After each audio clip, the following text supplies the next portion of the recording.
Hi guys, ఎలా ఉన్నారు? మరో ఇంట్రెస్టింగ్ టాపిక్తో మళ్ళీ మీ ముందుకు వచ్చాను. ఈ వీడియో చివరి వరకు చూసి నచ్చితే ఒక లైక్ వేసుకోండి. ఓకే, ఇక వీడియో స్టార్ట్ చేద్దాం. Man of masses young tiger NTR box office వద్ద ప్రపంచం సృష్టించాడు. దేవర మూవీతో టాలీవుడ్ ఇండస్ట్రీ వద్ద మరోసారి తన ఆధిపత్యాన్ని ప్రదర్శించాడు. 6 సంవత్సరాల తర్వాత సోలో హీరోగా వచ్చిన దేవర మూవీపై అంచనాలు ఓ రేంజ్లో ఉండేవి. RRR తర్వాత ఎన్టీఆర్కి మరో 1000 కోట్ల మూవీ అవుతుందని ఫ్యాన్స్ ఆశపడ్డారు. ఇండియన్ సినీ బాక్సాఫీస్ వద్ద మెమరబుల్ బెంచ్ మార్క్ అయిన 1000 కోట్లని అందించి వరుసగా 2 సార్లు 1000 కోట్లు అందించిన టాలీవుడ్ హీరోగా చరిత్ర క్రియేట్ చేస్తాడని ట్రేడ్ అంచనా వేసింది. కానీ దేవర విషయంలో చిత్ర విచిత్ర సంఘటనలు జరిగాయి. పెరిగిన ఎక్స్పెక్టేషన్స్, అంతకు మించిన నెగిటివిటీ మధ్య సినిమా ప్రయాణం చేసింది. ప్రమోషనల్ కంటెంట్గా రిలీజ్ చేసిన సాంగ్స్ అండ్ ట్రైలర్స్కి అద్భుతమైన రెస్పాన్స్ రావడంతో పాన్ ఇండియన్ బాక్సాఫీస్ వద్ద సినిమాకి తిరిగే లేదు అనుకున్నారు. అట్ ది సేమ్ టైం కొన్ని సినిమా విద్రోహ శక్తులు సినిమా పైన విషయం చిమ్మాయి. ఆ నెగిటివిటీని, ట్రోలింగ్ని చూసి సినిమాని కొన్న బయ్యర్లు సుస్సు పోసుకున్నారు. కానీ ఎన్టీఆర్ స్టార్డమ్ వాటన్నింటినీ ఓవర్కమ్ చేసింది. సినిమా రిలీజ్కి ముందే ప్రీ బుకింగ్స్లో రికార్డ్స్ క్రియేట్ చేసింది. సినిమాని కొన్న బయ్యర్లకి నేనున్నానని అభయం ఇచ్చాడు ఎన్టీఆర్. తీరని అనుమానాల మధ్య, పెరిగిన అంచనాల మధ్య దేవర మూవీ థియేటర్స్లో అడుగుపెట్టింది. మళ్ళీ అదే గోల. యాంటీ ఫ్యాన్స్ సోషల్ మీడియాని మిస్లీడ్ చేశారు. సినిమా పైన నెగిటివిటీని తీవ్రం చేశారు. మిడ్ నైట్ ప్రీమియర్స్కే సినిమా పైన మిక్స్డ్ రెస్పాన్స్ని స్ప్రెడ్ చేశారు. మొదటి షో పడకుండానే ఫ్యాన్స్ కోసం ప్రత్యేకంగా వేసిన మిడ్ నైట్ షోల నుండే సినిమా పైన విష ప్రచారం చేశారు.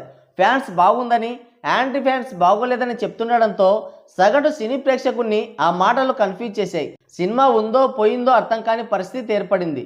సోషల్ మీడియాలో బాగా నెగిటివిటీ స్ప్రెడ్ అవ్వడంతో 1000 కోట్ల ఆశలు కూడా గల్లంతయ్యాయి.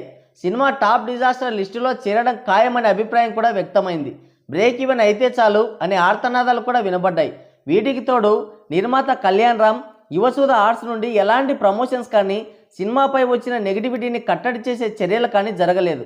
ఈ మధ్య కాలంలో ఇలాంటి పేలవమైన ప్రమోషన్స్ మరే స్టార్ హీరో విషయంలో జరగలేదు. సినిమా రిలీజ్కి ముందే వచ్చిన నెగిటివిటీని చూసి సినిమా బిజినెస్ని ఒక సెటిల్డ్ అమౌంట్కి క్లోజ్ చేసి మాకేం సంబంధం లేదు అన్నట్టు బిహేవ్ చేశారు. సినిమా పైన ఆసక్తిని పెంచే ప్రమోషన్స్ కానీ, ప్రీ రిలీజ్ ఈవెంట్ కానీ చేయకుండా ఏవో తూతు మంత్రంగా మామ అనిపించారు. దాంతో సినిమాకి ప్రమోషన్స్ లేక మరోవైపు మిక్స్డ్ టాక్తో సినిమా బాక్సాఫీస్ వద్ద ఎదురీదక తప్పలేదు. ఎవరెన్ని విధాలుగా సినిమాపై విషయం చిమ్మినా ఎన్టీఆర్ ఫ్యాన్స్ మాత్రం సినిమాని చేయి వదలలేదు. సాంగ్స్, డైలాగ్స్, ఎలివేషన్స్ ఇలా సినిమాలో ఉన్న ప్రతి సీన్ని కూడా ఎంజాయ్ చేశారు. రిపీటెడ్గా సినిమా చూశారు. Neutral audience, family audience cinema థియేటర్కి వచ్చే వరకు పడిగాపులు కాశారు థియేటర్స్ వద్ద. ఎన్టీఆర్ మీద అభిమానంతో family audience evening and night షోస్కి థియేటర్స్కి వచ్చారు. వాళ్ళందరికీ సినిమా బాగా నచ్చింది. దాంతో మళ్ళీ అంచనాలు తారుమారయ్యాయి. దేవర బాక్సాఫీస్కి కొత్త ఊపు తీసుకొచ్చాడు. డే 1 నుండే అన్ఎక్స్పెక్టెడ్గా రన్ స్టార్ట్ అయింది. పూర్తి నెగిటివ్ టాక్తో కూడా చేసిన బిజినెస్ పైన అన్ఎక్స్పెక్టెడ్ ప్రాఫిట్స్ని అందించింది దేవర. రిలీజ్ అయిన ప్రతి చోట కూడా కళ్ళు చెదిరే లాభాలు అందించింది. రాజమౌళితో సినిమా చేసిన తర్వాత ఏ హీరోకైనా ఖచ్చితంగా ఒక ఫ్లాప్ వస్తుంది అనే సెంటిమెంట్ని బ్రేక్ చేస్తూ సెన్సేషన్ క్రియేట్ చేశాడు ఎన్టీఆర్. ఫ్లాప్ టాక్తో కూడా all time top gross movies లిస్టులో సెకండ్ అండ్ థర్డ్ ప్లేస్ని దక్కించుకుంటూ తుక్కు రేగొట్టింది దేవర. వరల్డ్ వైడ్ గ్రాస్ లిస్టులో కాస్త వెనుకబడిన తెలుగు స్టేట్స్లో మాత్రం ఆల్ టైమ్ రికార్డ్స్కి పంబ రేగొట్టింది. ఎక్కడైనా మీ ప్రతాపం చూపించుకోండి, కానీ ఇక్కడ కాదు అని చెప్పకనే చెప్పాడు ఎన్టీఆర్. తెలుగు స్టేట్స్లో తన మాస్ స్టార్డమ్కి తిరుగులేదని మరోసారి ప్రూవ్ అయింది. హిందీ మార్కెట్లో ప్రమోషన్ చేసి ఉంటే ఇంకొంచెం సపోర్ట్ దొరికి ఉండేది.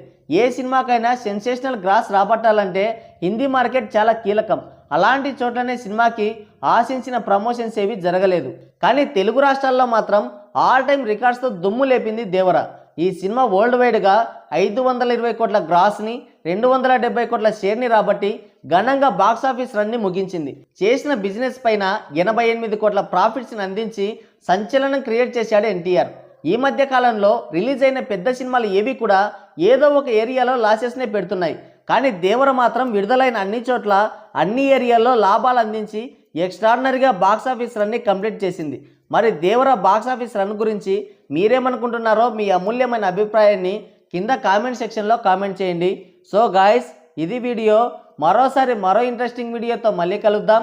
Thank you, take care, bye bye.